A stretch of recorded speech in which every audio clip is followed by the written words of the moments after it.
Ignatius defines a Jesuit to be a contemplativus simul in actione, a contemplative in action.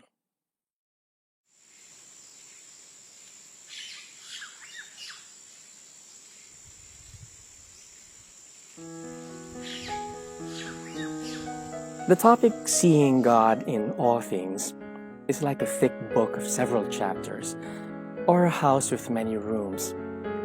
You cannot read it or explore it in a 3-minute video. So given this limitation, let's enter the topic Christologically. Don't worry, I know that's a big word, Christologically, but give me the chance to break it down. To see God in all things is not just trying to find God in the beauty of nature, although that's part of it too, of course. But to see God in all things is much more practical, personal, and relational than that. Seeing God in all things, this fosters the following possible questions. Where is God in this or that situation? Or, may sinasabi kaya ang Diyos sa mga sandaling ito? Or, nasaan ang kamay ng Panginoon sa dinaranas kong ito? Now, it's often easier to see God's presence and movement when we have a concrete standard or benchmark or norm by which we can discern the divine presence and movement. But no need to think further, because we already have Jesus. Jesus is God's fullest and most complete revelation of Himself.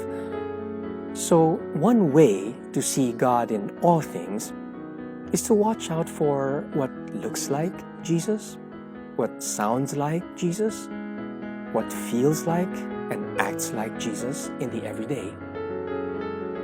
In other words, to see God in the here and now means to discern for Jesus' handprint, or listen for His soundbite, or detect His watermark on our day-to-day.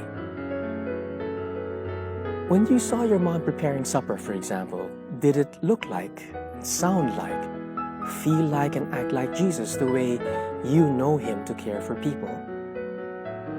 When you all came to the table for supper and nobody put his or her phone down as you ate, does that look and sound and feel like Jesus with His friends? When you speak to your subordinates like your empleyado, your kasambahay, your driver, does your tone sound and feel like Jesus?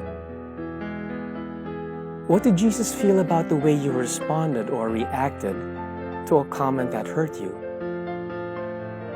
If you are a priest on screen or online, do your viewers get the feeling that they're being led to someone greater than yourself, the way Jesus led people to the Father?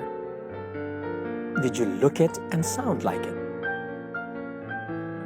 What you just posted on social media, how near or how remote was it reminiscent of Jesus' modus vivendi?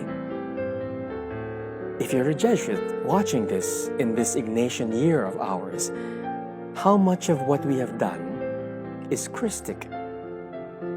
How many of our friends are Christ's poor? How closely does our lifestyle match the very person that our order is named after? So, here's one of several doors you may enter to see God in all things. Next time you pray, you can try this spiritual exercise. Do it often enough, maybe it'll become part of habitual consciousness as we become what Ignatius defines a Jesuit to be, a contemplativus simul in actione, a contemplative in action.